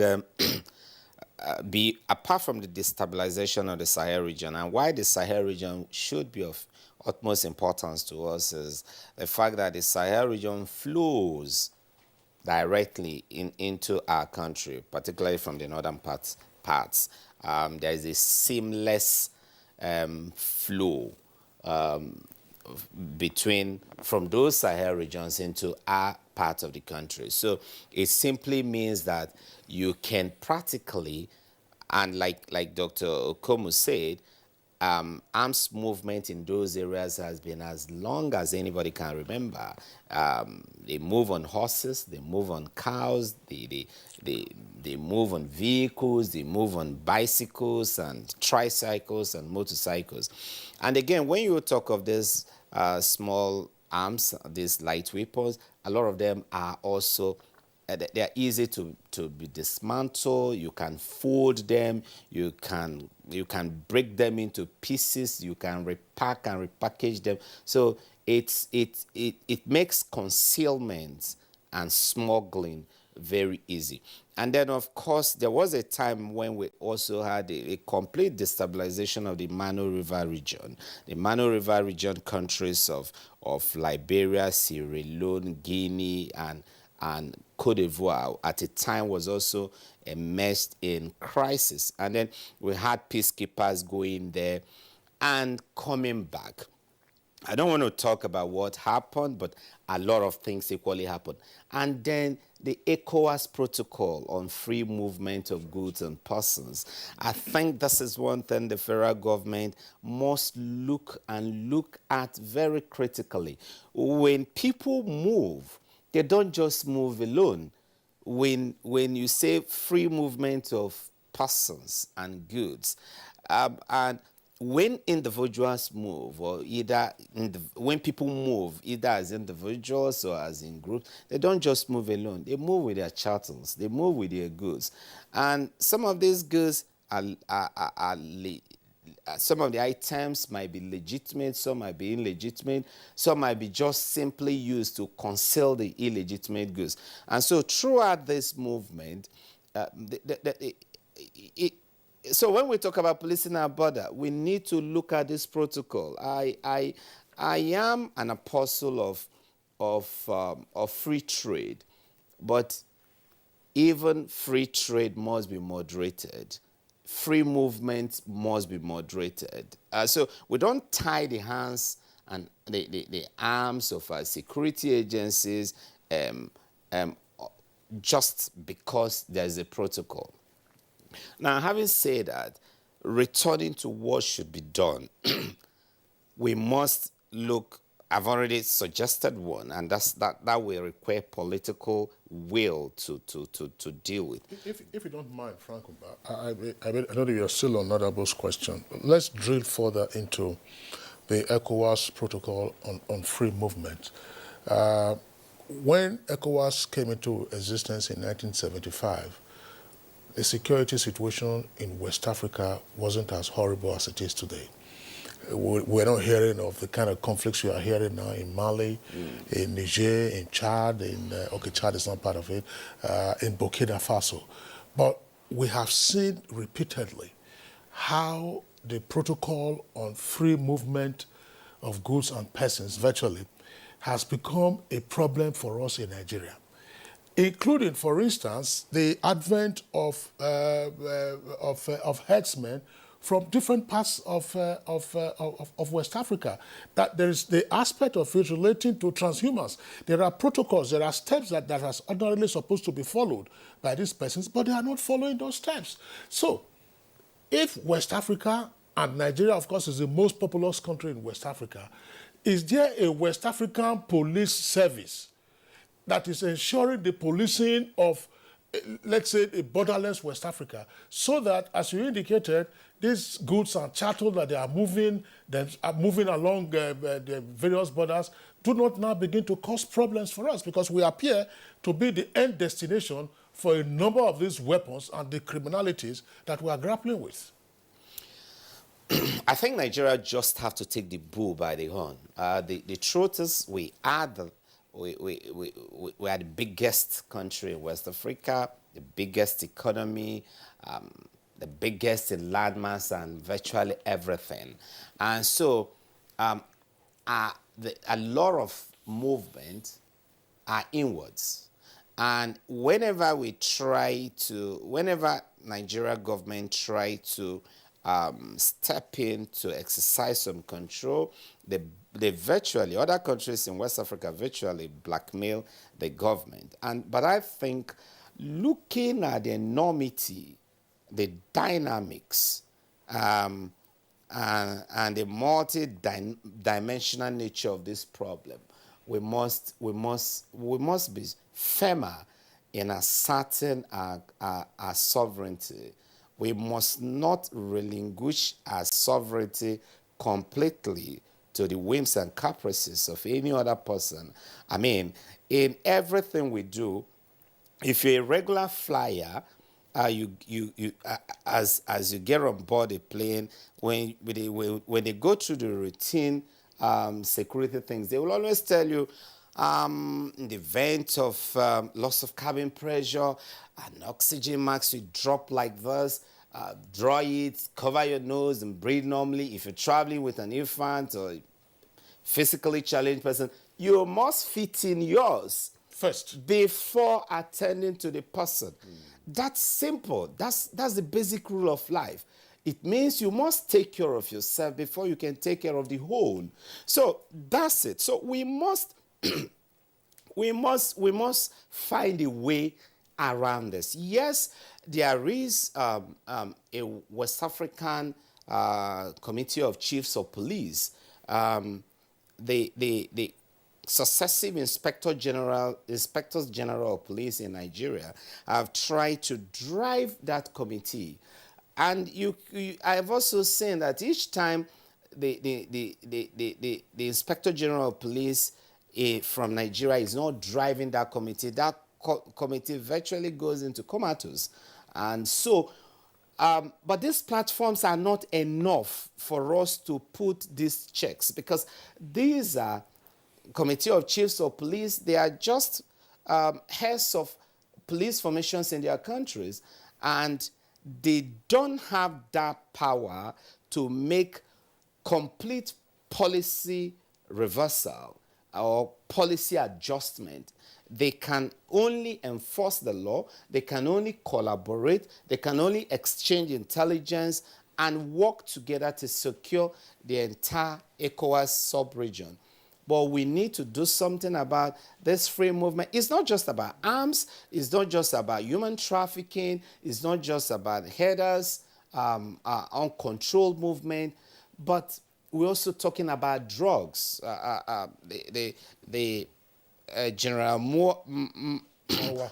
Mawa-led NDLE, they are currently doing a lot. They will tell you that sometimes the tramadols of this world, the codeines of this world, when they can't get them directly into Nigeria, they ship them into some other countries and then begin to move them in bits into our country. The customs are aware of this, and so there are sufficient reason for us to actually have a second look at this protocol and see how we can adjust it to actually suit the needs or serve better our national security needs. That's a good advice, really. Kinsley, I mean, we talked about foreign policy here sometimes. Absolutely. That was yesterday? That was yesterday. Yeah, we were talking about Nigeria's foreign policy. Yes, and I'm sorry to jump in here, because the more CP Franco Ba was explaining this, the more it was just occurring to me. The same way we have seen Nigeria has struggled for many years to try to attain self-sufficiency in rice production. In the meantime, neighbors that their population is not anywhere close to any one of 2 or 3 states in Nigeria, they import rice that they probably cannot finish in 50 years, seeking therefore to undermine our own local production efforts, and so on and so forth. But this whole idea of having free movement and working towards integration, and we are playing Big Brother. In the meantime, Big Brother is bleeding to death. The Big Brother thing is the issue I'm trying to raise right, here. Please and proceed, of course, yes. truly, when you look at it, especially Dr. Kabir, looking at the ECOWAS protocol on free movement of goods and services and Nigeria's foreign policy as such, Frank Mba pointed out the fact that, as the Hausama will say, which means love is love, but loving oneself is the first rule. Now, looking at that, should we really continue to go as Big Brother and then looking at, not forgetting about the fact that we are being at the receiving end? Kinsley alluded to the fact that we have that in mind, and then the rice issue was a big example for us. We closed our borders, we had things going, and things were moving. But we had uproar all over the world, all over the places, especially in West Africa, that we should open our borders, which of course we started doing that. The protocol, is that really worth it? I'm going to play the devil's advocate, and just so that at least we get another perspective to this. Everything we've said, I mean, we can't be, more right than right. Self-love is paramount. You have to start from that point of view. But then what is self-love? There's a perspective that says the challenge is not free movement of goods and services. The challenge is the weakness of our institutions. Okay. EU has almost the same policy in place. In fact, even broader than what ECOWAS has. Their economic integration has advanced above what the ECOWAS economic integration protocols are. And in fact, that is the new way of the world. Because communities coming together, countries coming together to facilitate a lot of things. So that perspective sees the challenge as the weakness of our institutions. And to bring it back home to the issue we are discussing, which is weapons proliferation. Like I said, I just finished a research, and the finding was mind-boggling. The most conservative estimate of weapons in circulation puts what we have in Nigeria at 6.5. And this is based on a small and light weapons index that was done in 2018. Now, of that 6.5 million in circulation, that same study says the state security agencies have only 586,000. So to put that in perspective, what it means is that there are more than about over 5 million weapons in the hands of non-state actors. What am I trying to say? I'm trying to paint a picture of the weakness of our state institutions. Now, if the law enforcement agencies have only 580 and they are battling non-state actors that have over 5 million, I mean, where is the hope? So I'm sure CP Frank Mba will understand where I'm coming from. His men go out there to confront non-state actors that have weapons over and above what his men have. And that's the reality that we have today. So to take it back to your question on ECOWAS protocol, I don't think the challenge is that of ECOWAS protocol. In fact, using the ECOWAS body as an example, as far back as 2008, there was a moratorium by ECOWAS advising member states to set up an arms commission. Nigeria is the only country out of the commission not to set, out of the ECOWAS, not to set up that commission. Again, pointing to the weakness within our institutions. So again, playing the devil's advocate, I do not think the challenge is that of ECOWAS protocol on free movement. I think it's one of the capacity of institutions in Nigeria. You've asked a question around quote and unquote corruption, around officials, especially those manning our borders, and to an extent even policing elements. Now again, when these people moving from other parts of ECOWAS into Nigeria come to the border, what kind of arrangements do we have in place to document them? Because I'm aware that the ECOWAS protocol requires documentation within the time of arrival to 3 months. Now, do we actually do that? I engage sometimes these people who move around selling stuff. Some of them are from Niger, and they've adopted Nigerian nationality. Is it their fault or the fault of the institutions that are unable to document them? So again, playing the devil's advocate, I think we should be a bit more broad in terms of the analysis that we're doing. Yes, these protocols are there to stay. Frankly, there is not much we can do to change them. What we can do is to strengthen our institutions so that what they are supposed to do, they do. We cannot reverse. I don't think the economic integration issue is something we can reverse, but we can strengthen our institutions. Well, thank you very much, Dr. Kabir. In the law of international institutions, to which you have alluded, when you say that integration is the way to go, citing the example of the EU is talking about legitimate activities. And the EU itself, I'm sure you are aware, also deals with the major challenge of human trafficking, especially from East European countries into former Western European countries. You've also said, oh, well, ECOWAS recommends the establishment of commissions and so on and so forth for dealing with proliferation of small arms and light weapons. The view is uniform amongst our guests today, and indeed amongst informed analysts elsewhere, that the weapons in circulation in West Africa are coming from conflict areas. Do you have an idea of the roles being played by these other nationalities in dealing with the problems of light arms and small weapons in their territory, or when those light arms and small weapons are making their way through their territory, through the corridor, taking advantage of the free movement protocol, and then ending up in Nigeria? Thank you, Kisley. A very interesting question. Now, if we look at a country like Niger, to be very frank, we cannot suggest that officials in Niger are complicit. Rather, it's the same challenge that we have, one of institution, due to the nature of the vast land in Niger and unfortunately the weakness of the institutions there to police their borders and also to end illicit trade in several things, like CP Frank Mba has mentioned, drugs, weapons, even human trafficking as an example. So these routes are age-old routes that unfortunately are being exploited by these criminal gangs and sometimes even terrorists, sometimes with or without the complicity of officials of those states. But what I think is absolutely important is the need for cooperation within ECOWAS member states, so that at least where we have these weaknesses, like the Niger example that I gave, member states strengthen those weaknesses in their own interest. Because whether we like it or not, we're neighbors, and frankly, we can't change that. Chad is a good example. The circumstances in Chad, it may not be directly an ECOWAS issue, but it will affect ECOWAS. So is it in our interest to fold our hands and watch, or we should now work actively to prevent an escalation of the conflict. So to answer your question directly, Kingsley, again, I don't see complicity by officials, rather the issue of weaknesses of institutions. It's one common factor that cuts across the West African sub-region, but I think the issue is more with Nigeria, as unfortunately the Corruption Perception Index seems to portray.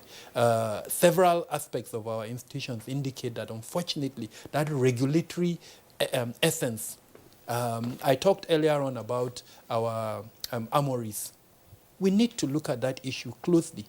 If we have armories whose integrity are questionable and in doubt, then no matter how well we address this issue, unfortunately, it will still come back to us. Because frankly, if the integrity of that armory is not good, even if you mop up the weapons, like CP has told us that in his open remarks, those weapons will still go back to the public. Another thing that I think is absolutely important that we address, CP said there's an infinitesimal quantity of local fabrication. Unfortunately, my research has shown otherwise. The level of local manufacturing, especially the fabrication of AK-47 and incidentally AK-49, is a bit beyond what we have comprehended. So again, I think that's something the police may have to do, go out and document this local fabrication of weapons. Not too long ago, I think it was in Kaduna, and I'm sure CP will tell us more about that, they intercepted a movement of locally fabricated AK-47. We saw it. I saw it on NTA News at 9. Locally fabricated AK-47. Well, in a sense, Nadabo, that should be alarming, but it should also be heartwarming. Exactly. Because it means that there is a potential. It means that there is a, CP Franco, I'll give you a point, there is a potential for getting into arms production, which is a highly regulated business. I doubt, okay, there may be government corporations elsewhere in the world, but no government goes directly into arms production. You have companies, and then those companies are regular. You have inspectors who will go in there to check when you get your raw materials, your pipes, your rods, XYZ, you record them so that they will know which quantities you have produced and which quantities you have also sold and to whom. And then you must have a license. If there are countries that you're not supposed to sell to, you don't sell to them. Otherwise, you will be endangering security. That is where the institutions thing come into it. Strengthening the institutions give us, greater leverage in trying to attempt this. And as part of the recommendation in this survey that I told you I just concluded, I am suggesting a controversial issue, but I'm seeing the bigger picture, which is what you are saying. We have, relatively non-productive defense industry. How do we make this industry a bit vibrant? And I'm suggesting, controversially, that we should decriminalize this local fabrication of weapons so that we use that period of decriminalization and advocacy to document them. And then once we document them, we now make all of these things that you suggested. The weapons are serialized. You know who fabricates what. There is a number to it. And then that allows policing so that once there is an incident, you can now use forensic investigation to say, where did that weapon come from? What kind of ammunition was it? God bless you. CP Franco, by you were itching to say something. Yes. But briefly as such. Okay. I wanted to say something concerning the ECOWAS protocol and then back to the controversial arms thing. Yes, his points are strong and very convincing, but I still believe that we must have a second look at the protocols. The EU, for example, that he used as an example, even in the EU, there are conditions under which a country, once you don't meet certain standard, you are denied certain rights.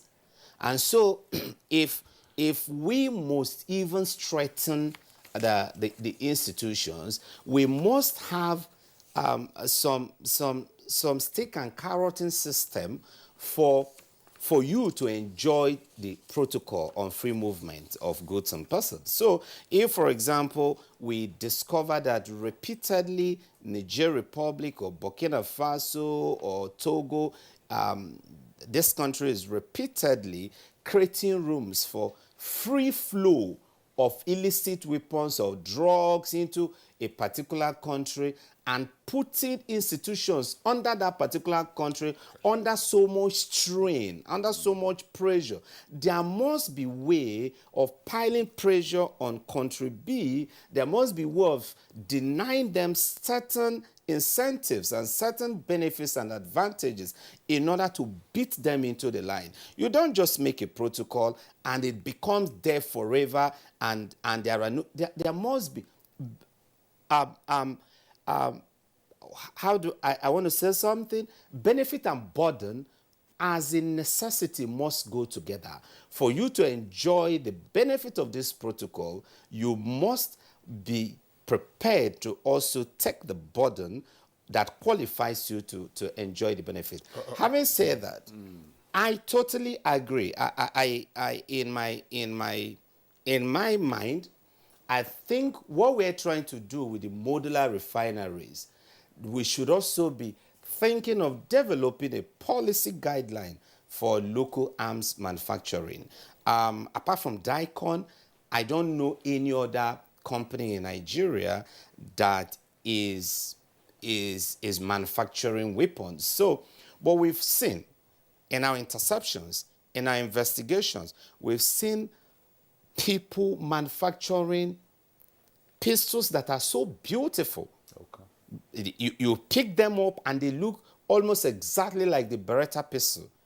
We've seen them pick up, manufacture local AK-49. They might not look as beautiful as the AK-49 if AK-49 look beautiful. They might not look it's deadly. They might not look as beautiful as AK-47 if they ever look beautiful. But again, deadly. But they are very effective. Okay. They use the same ammunition. Their firing range might not cover that distance, but they are as effective, as deadly, and as wicked as a Kalashnikov. Right. So we must find a way of taking these talents Yes. from the illicit world, absolutely, laundering them legitimately, and bringing them into the legitimate much world. earlier, there used to be the joke. It wasn't a joke, really. The blacksmiths, those around Oka, and some other parts. We used to fight local wars, let's not forget. And this is where some of the local weapons were fabricated. So that kind of local talent can still be harvested. Yeah. We want to go very quickly back to Dr. Ona Ekwomo. Dr. Ona Ekwomo, sorry, you were screaming NEPA in the course of your presentation, and we had to stay with you even in that darkness to highlight the fact that your silhouetted image was as a result of the fact that one of the discos, had dealt you a cruel hand. But can we? I'm sure you've had the benefit of listening to the other two guests. What would be your closing thoughts on this, or suggestions as to how we can deal with this influx? And by the way, once weapons are decommissioned, they can also be turned into beautiful things. I've seen furniture made out of decommissioned weapons in the London Museum. Well, thank you very much, Honorable Kingsley. I think we've had a beautiful conversation this morning. I still want to see a little bit more beef on the plate in terms of how we are going to solve this problem. Because what we're describing elements of the problem, but I don't see any solution. I don't see prescriptions. Including myself as a discussant, I think I'm only looking at elements of the problem. But I want to tell you a big one that's bothering me right now. The crisis to the north of Nigeria, that's outside the country, the one in Chad, the assassination of the president. And I believe there were reports yesterday, I have not been able to confirm them, that there is more turmoil in that country.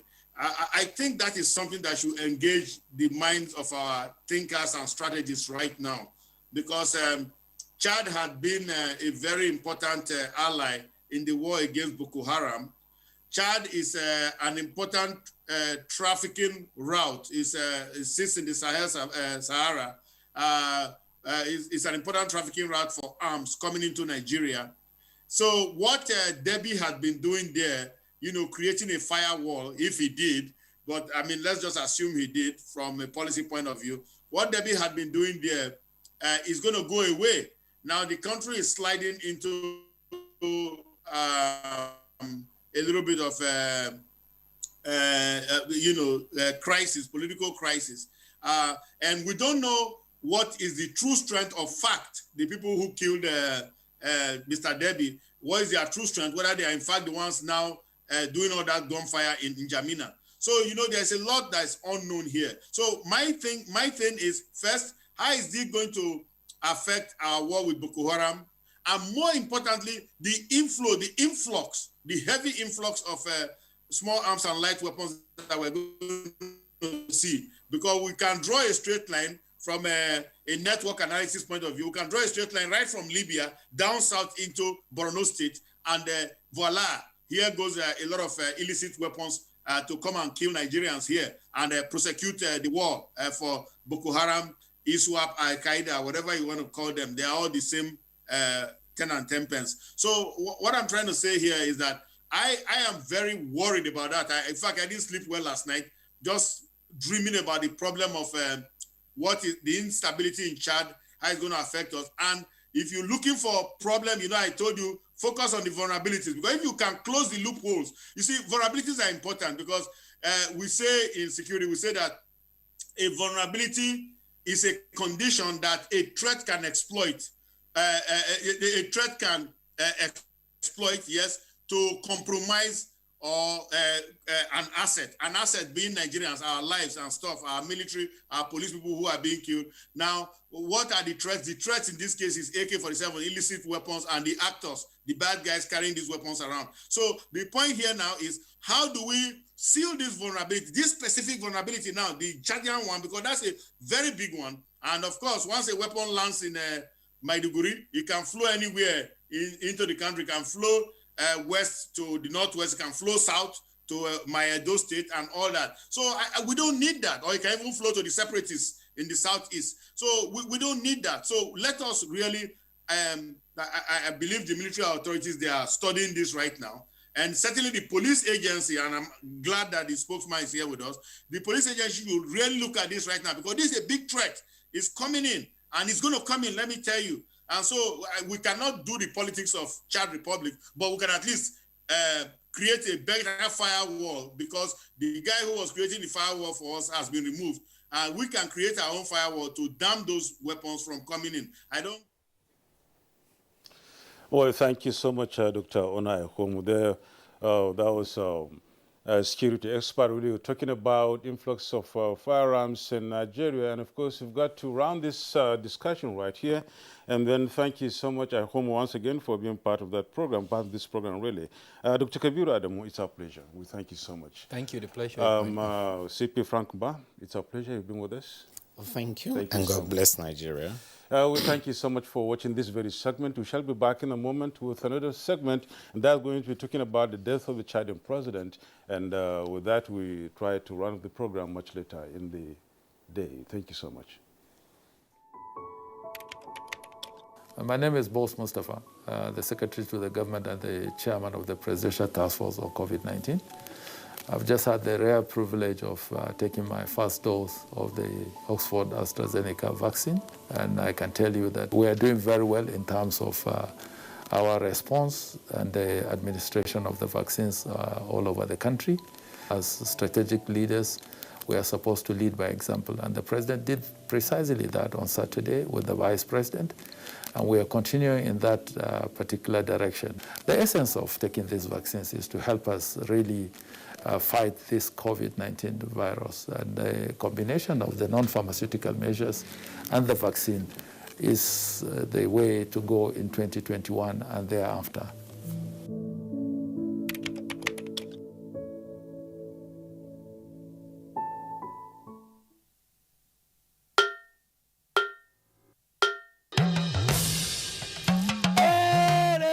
I bring you wonderful news. The village headmaster is coming back to your screen. Mo wire abi mi o wire. Teacher yo mo, a fẹ́ lọ wá nǹkan jẹ. Teacher yo mo, a fẹ́ lọ wá nǹkan jẹ. The premiere of the new season of The Village Headmaster initially scheduled for the second quarter of 2021, has now been postponed till further notice. We apologize for this short notice and promise to keep our viewers and advertisers informed as soon as we have a new date. And I know that even you too, you are getting a lot of orders too. We are trying, shall. These days, people get their news and information from more media sources than ever before. Some of the news and information given are fake, unverified, doctored, and manufactured to create confusion, stir disaffection, and cause disunity. Before you believe or share any news, ask yourself, is this real? Is it from a credible source? Is it verified or verifiable? Fake news is dangerous. Whether you do it for fun or for political gains, real people can get hurt. Fake news, don't create it, don't spread it. This is a public service announcement from NTA.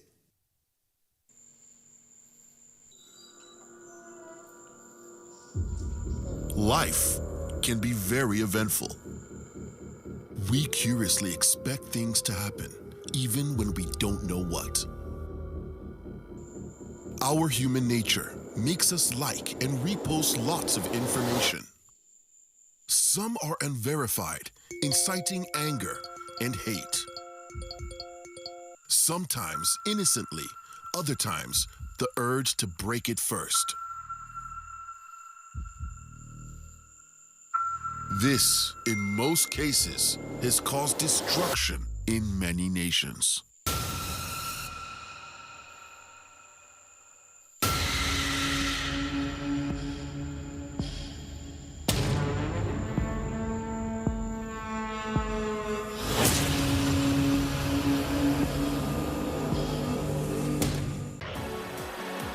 Liverpool are still in the hunt for a top four finish as they welcome Newcastle United to Anfield. Will their ambitions be foiled by the visitors?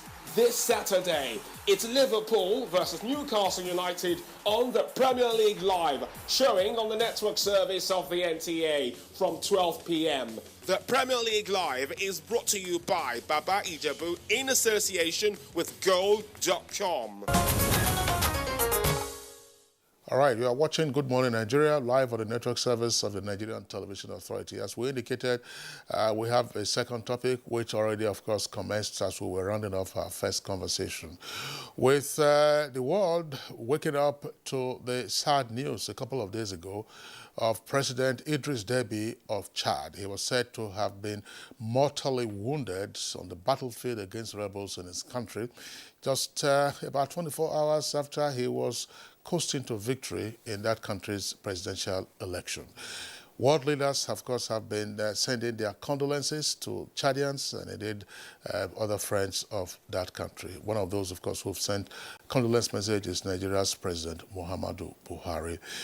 The son of Idris Deby has now been named as the head of the government for the next 18 months with a military council, although there are indications that rival groups are up against that appointment.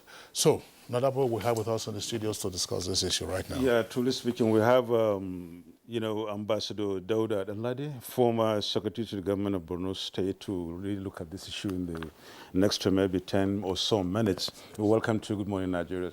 Thank you very much. So, Ambassador Danladi, what's happening, in your opinion, in Chad? Well, really, having had the opportunity to serve as Secretary to Government in Borno State before my appointment as an ambassador, we had a very close fraternal interaction with Chad. Borno, N'Djamena is just, could be said, is another city extension of Borno State. What has happened in Chad is quite unfortunate. It has left a very big gap, because if you just take a cursory look at Chad has been the heart and the center, epic center of various crises, conflicts in West Africa and, of course, in Central Africa. Chad has been a major contributor to our multinational joint task force. Idris Deby, over the last 2 decades, when he came to power, has been able to build a guerrilla ragtag army into a formidable fighting force, well equipped. When they deployed their troops to the amazement of especially people in Borno State, they came in with heavy equipment, armored personnel carriers, not hillocks.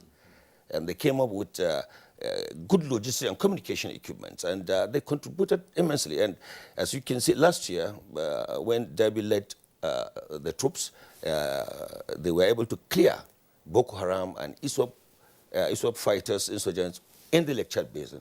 As you know, the Lake Chad Basin has been a sanctuary to about 200 IDPs, and it's also 200,000 IDPs. And at the same time, it has given the Borno State government, and in fact the federal government, the impetus to relocate, to resettle people in border towns of Damasak and Dikwa, which are border towns to Chad. Now, in the Sahel, Chad is also a major contributor to the G5 countries with about 1,200 troops. It has contributed in curbing the infiltration of remnants of ISIS and Al-Qaeda fighters through the Arab Maghreb. Again, Chad is also a major contributor to the United Nations Stabilization Force in Mali to ensure the fight against militia groups and insurgents in the Arab Maghreb. So the demise of Idris Deby has left a very big vacuum because even internally, Chad has been able to stabilize the northern part of Chad from rebel incursions who are based in eastern Libya. These are his tribesmen who really assisted him in the 1990s when he came to power. They have their own different agenda. Again, the Sudan, South Sudan, and Darfur, Chad played a very key role in the quest for peace in that region. And Chad was overwhelmed with refugees, about 450,000 refugees, mostly from Darfur, mostly some of them from Sudan, and even Nigeria and Niger. So the issue now is that with the complex situation unfolding now in Chad, and with the palpable tension, already the United Nations and other international organizations, humanitarian workers, are fleeing Damasak and Dikwa. And by extension, it will hit some of the border towns like Bongono, Baga. Because the flanks, there is this fear that the present military council may be forced, based on dictatorial situation, to withdraw troops operating within the Lake Chad Basin, as well as the Sahel region, so that they can reinforce to control, to ensure the sovereignty of Chad from the incursion of the rebels, which means the flanks will be open. And the implication of that is that Boko Haram and ISWAP warriors will now have will have no cause to worry. They may consolidate their base in the Lake Chad Basin, where they will be launching attacks on towns, military bases. And if that is left to escalate, and if that extend and affect the relative peace that we have in southern Nigeria, southern part of Nigeria, then Nigeria will be facing an existential threat. Your Excellency, the picture is gloomy, it looks like, and it's getting gloomier looking at developments in Chad in the past 24 hours. If when the leadership of Chad has been transferred to his son, Mohamed Kaka, and reports have it overnight that there were some, disturbances in the presidential villa around that area and the rest of them. And the picture you painted is that bad. And of course, look at what's really happening. I mean, what does that pertain to the fight, against insurgency in that flank of Nigeria and of course the southern Chad? I think this calls for a very decisive action. I believe that the new service chiefs, the military high command, and the government of Nigeria will have to rise up. They will have to see how they can adopt new strategies. They need to deploy, possibly massively, new equipment and troops to support the multinational task force so that they can consolidate the relative peace that has been achieved in the Lake Chad Basin. Similarly, within the Sahel region, possibly the African Union and international partners especially France, they may need to step in to ensure that this does not create a dicey situation that would deteriorate, given ISWAP and other militia groups the impetus to embolden them so that they can now continue to perpetuate atrocities against the Sahel region and other countries in West Africa. So I think there should be a red alert if none has been done. Government must issue, the military high command must issue red alert. They must be on top of the situation and they must monitor closely developments in Chad. I think one interesting thing that needs to be pointed out is that the appointment of the former service chiefs into ambassadorial appointments and posting of these former service chiefs to the contiguous states to Nigeria, I'm talking about Chad, Cameroon, Niger, and Benin Republic, to a large extent, perhaps this is the time now for them to quickly to ensure that they present their letter of accreditation so that they can really contribute in mobilizing these countries. Because within even the multinational task force, truly, it is only Nigeria and Chad that are actively combatants fighting ISWAP and Boko Harams. Yeah. The other states seems to be preoccupied with their internal crisis. Happily, the current Chief of Defense Staff, General Leo, that's LEO, Lucky Rabo, was a commander of the Multinational Joint Task Force. I mean, he was in Maiduguri and then, of course, moved to N'Djamena as head of the Multinational Task Force. So your call on a red alert, obviously, is something that will sit very well with the military high command in Nigeria, I believe, Nadabu. Yeah. But there's something that I would like you to also speak to very briefly, if we have this. If for over 4 decades or thereabout, Chad had been in crisis, at war. Hussein Habre, Idris Deby, he himself, he shot his way to power. You know, it seemed that stability or self-preservation was more important than real democracy itself. And then, of course, we have... So Chad had always been a very unstable environment. And the crisis amongst in its neighboring countries, Libya, following the fall of Gaddafi and the Sudan, have also tended to add to the instability in that place. They also have their own ethnic issues. Getting his son to succeed him even for 18 months, and somebody can make a projection to say after 18 months, since they say they want a civilian to take over, he shares his uniform and then becomes the civilian head of state. Is this likely? Because there are voices of dissent already about his appointment. I would like you to see some stability in terms of the leadership of the country. Because if there's stability, then of course, perhaps every other thing else will hold. But if there's instability, then the bad guys, as the saying goes, might take advantage of it. What are your thoughts? Yeah, I think, you see, you have to go back again into this, back into the 70s. Really, the late Gaddafi had a role in the instability of Chad because he was funding the major tribe, the Chadian major tribe that were located in the eastern part of Libya. He had an ambition. A particular region in Libya is rich in uranium, and he had this ambition of having a nuclear power. So he was really funding and arming the Chadians in the eastern part of Libya with the hope that, and with the assurance that the agenda of carving out a territory out of Libya will be a reality, and then he can have access to that rich region. But unfortunately, the international community put pressure on him, and he publicly denounced that move. Right now, what is happening is that Field Marshal Khalifa Haftar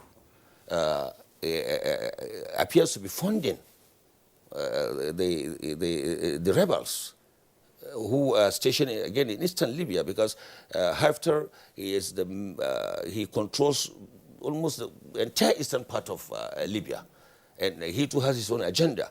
So it is a very dicey situation, a situation whereby this young man, 37-year-old, really a little bit inexperienced administratively and politically, there could be power tussle in Chad. Ordinarily, if they were to go by the constitution, the Speaker of the Parliament would have been, would have been sworn in, and of course he would have laid the grounds for an interim government and towards election. So I think what is most important is that Nigeria must be on her toes. Nigeria must be alert. Nigeria must mobilize the other countries within the region to make sure that the situation does not escalate. So we thank you so much, Ambassador Lady, former Secretary of the Government of Borno State. It's our pleasure. Thank you very much. And of course, that was Good Morning Nigeria for you today. We thank you so much for being part of it. I am Yusuf Nadab Usman. And I'm Kingsley Osadolo. Program returns tomorrow, same time, 7 o'clock in the morning.